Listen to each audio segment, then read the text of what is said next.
Hi hello అందరికీ నమస్కారం. Welcome to our channel. నేను ఆదిత్య. జగన్మోహన్ రెడ్డి అధికారం కోల్పోయిన తర్వాత ఆంధ్రప్రదేశ్‌లో కంటే కూడా బెంగుళూరులో ఎక్కువగా ఉంటున్నారు అనే వాదన మనం వింటూనే ఉన్నాం.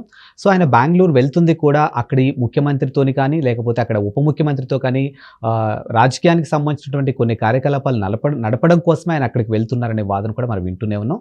సో, దాన్ని దృష్టిలో పెట్టుకొని ఇప్పుడు ఏపీ సీఎం చంద్రబాబు నాయుడు గారు పవన్ కళ్యాణ్ గారిని బెంగుళూరు పంపించడానికి ఆ టూర్ వెనకాల అదే రీజన్ అయి ఉంటుంది. సో, జగన్మోహన్ రెడ్డి గారు ఏదైతే ఒక వ్యూహంతో ఉన్నారో దాన్ని బ్రేక్ చేయడం కోసమే ఈరోజు చంద్రబాబు నాయుడు గారు పవన్ కళ్యాణ్ గారిని పంపించడం జరుగుతుందనే వాదన కూడా వినిపిస్తూ ఉంది. సో, మరి ఇందులో ఎంతవరకు వాస్తవం ఉంది? ఆయన ఎందుకు బెంగుళూరు వెళ్తున్నారు? మరి పవన్ కళ్యాణ్ గారు ఎందుకు బెంగుళూరు వెళ్లాల్సి వచ్చింది? ఇలాంటి ఎన్నో అంశాల గురించి తెలుసుకునే ప్రయత్నం చేద్దాం. సో, ప్రస్తుతానికి మనతో పాటు స్టూడియోలో ఉన్నారు ప్రముఖ సీనియర్ జర్నలిస్టు డివిఎస్ గారు. సో, సార్ని అడిగి తెలుసుకుందాం. సార్ నమస్కారం సార్. నమస్తే అండి. సార్, జగన్మోహన్ రెడ్డి గారు అధికారం కోల్పోయిన తర్వాతకి ఆంధ్రప్రదేశ్‌లో కంటే కూడా బెంగుళూరులో యలంక ప్యాలెస్‌లో ఎక్కువగా ఉంటున్నారనే వాదన మనం వింటూనే ఉన్నాం. సో, ఆ పార్టీకి సంబంధించినటువంటి కార్యకర్తలే అంటున్నారు మా అన్న అక్కడే ఉంటున్నాడు ఎక్కువగా అని. అది పక్కన పెట్టేస్తే ఇప్పుడు చంద్రబాబు నాయుడు గారు రీసెంట్‌గా పవన్ కళ్యాణ్ గారు బెంగుళూరు ట్రిప్ వేయడం జరిగింది. ఏది ఉప ముఖ్యమంత్రి హోదాలో వెళ్ళడం జరిగింది. సో, మరి జగన్మోహన్ రెడ్డి గారి వ్యూహాల్ని బ్రేక్ చేయడం కోసమే చంద్రబాబు నాయుడు గారు ప్లాన్ ప్రకారమే పవన్ కళ్యాణ్ గారిని అక్కడికి పంపించారు అనే ఒక వాదన అయితే వినిపిస్తుంది. సో, దీన్ని అసలు మనం ఏ కోణంలో చూడొచ్చు? జగన్మోహన్ రెడ్డి ఈ 50 రోజుల్లో 5 సార్లు బెంగుళూరు వెళ్ళారు. ఆయన Bengaluru to Tadepalli, Tadepalli to Bengaluru shuttle service చేస్తున్నారు. మధ్యలో ఒకసారి ఎప్పుడో పులివెందులు వెళ్ళాడు, మళ్ళీ ఒకసారి ఢిల్లీ వెళ్ళాడు. ఆయన ఎందుకో ఒక కంగారు, ఒక భయం, తనకంటూ ఒక ఆశ్రయం కోరుకుంటున్నట్టుగా కనపడుతోంది. ఇక్కడ తాడేపల్లిలో ఆయనకి భద్రత కుర్రబడిందా? మరోవైపు తనకు భద్రత కావాలని, భద్రత పెంచాలని పిటిషన్లు వేశారు, లేఖలు రాశారు. భయంతో ఇవాళ హైకోర్టులో పిటిషన్ వేస్తున్నారా?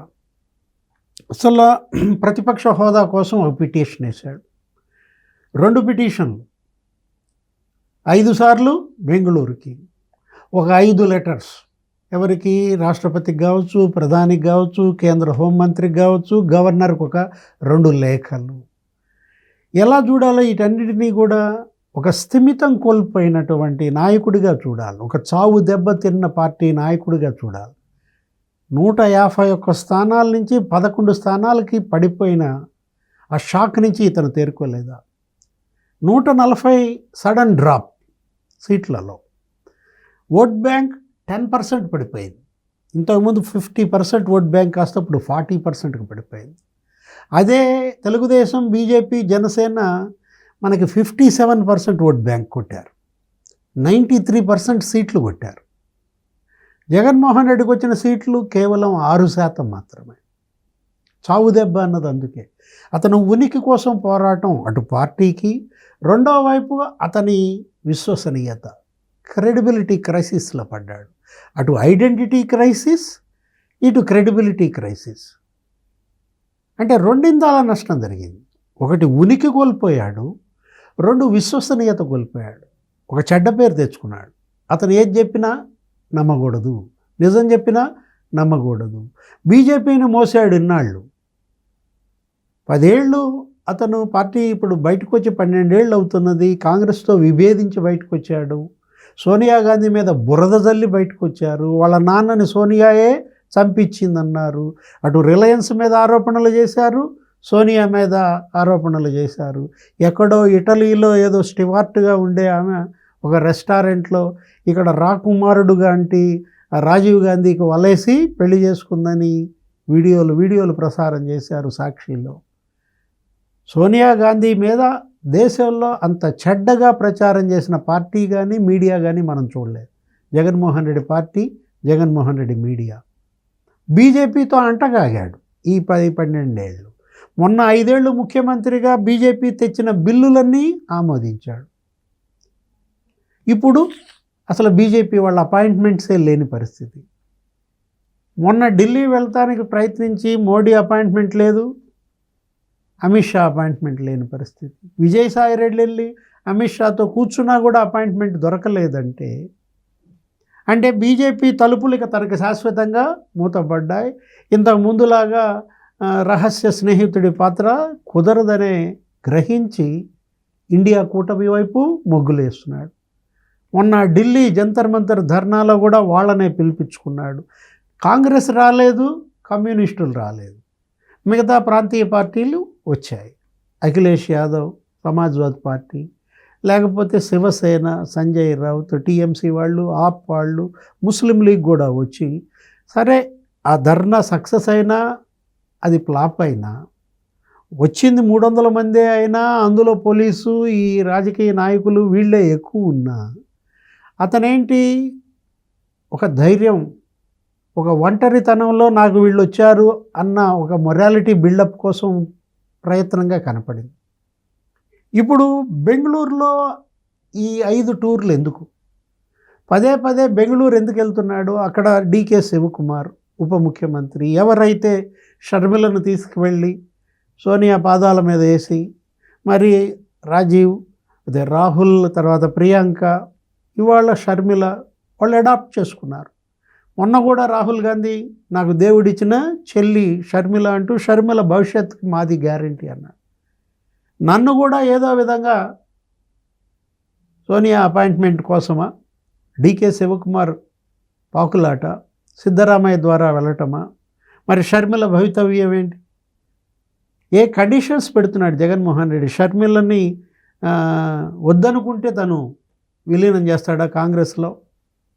వైఎస్ఆర్ కాంగ్రెస్ పార్టీ ఇవాళ మనలేదు. ఇంకా నేను పవర్ లేకుండా బీజేపీతో శత్రుత్వం తెచ్చుకుని నేను గనక జైలుకి వెళ్తే నా బెయిల్ రద్దు అయితే ఈ పార్టీ నడిపేవాళ్ళు ఎవరు? ఇంత ముందులాగా తల్లి లేదు, చెల్లి లేదు, భార్య నడిపే స్థాయి కాదు.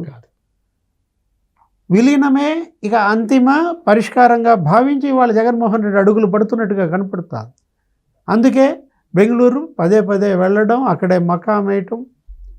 ఇప్పుడు నిన్న డిప్యూటీ సీఎం పవన్ కళ్యాణ్ వెళ్ళాడు కర్ణాటక, ఏదో కుంకి ఏనుగులు కావాలని వెళ్ళాడు, సిద్ధరామయ్యతో మాట్లాడాడు.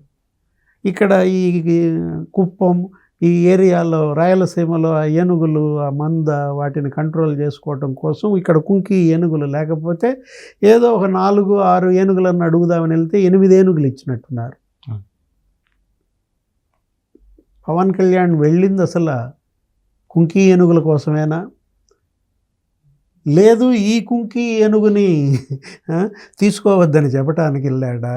అక్కడ ఏం జరిగింది? అక్కడ ఏది సిద్ధరామయ్యతో ఆయన చర్చలేంటి? అటవీ శాఖ అక్కడ ఆ ఎర్ర చందనం స్మగ్లర్ల మీద ఉక్కుబాదం మోపటానికి 2 రాష్ట్రాలు కలిసి పనిచేయడం, ఉమ్మడి టాస్క్ ఫోర్స్. గతంలో మనం చూసాము, అక్కడ ఇనప ఖనిజం తవ్వేశారు. ఆ ఓబులాపురం, అనంతపురం జిల్లాలో గాలి జనార్దన్ రెడ్డి, బళ్ళారి, అదొక మైనింగ్ మాఫియా. అప్పుడు కూడా కర్ణాటక, ఆంధ్రప్రదేశ్ ఏ విధంగా నష్టపోయాయి మొత్తం ఖనిజ సంపద.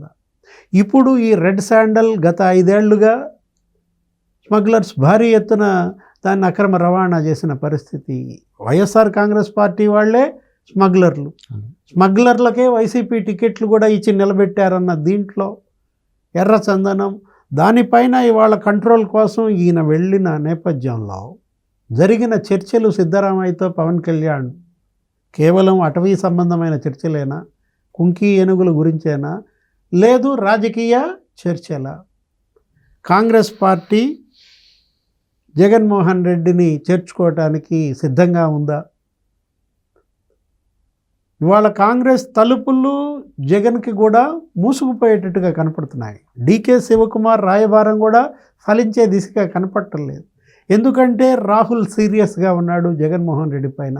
తన తల్లి పైన వాళ్ళు చేసినటువంటి విష ప్రచారం ఇవాళ రాహుల్, ప్రియాంకల కళ్ళ ముందున్న నేపథ్యంలో షర్మిలనైనా క్షమిస్తాం కానీ జగన్మోహన్ రెడ్డిని మాత్రం క్షమించే ప్రసక్తే లేదనే సమాధానం సోనియా నుంచి వచ్చిందని. జగన్మోహన్ రెడ్డి ఇటు బీజేపీ తలుపులు మూసుకుపోయి, అటు కాంగ్రెస్ తలుపులు మూసుకుపోయి, ఇటు పార్టీని నడపలేక అతనికి దేశ దిమ్మరేనా? ఏదో అంటారు, నా దారి ఎడారి, నా పేరు బికారే. ఏదో ఇవాళ జగన్మోహన్ రెడ్డి ఏంటి పరిస్థితి? What next?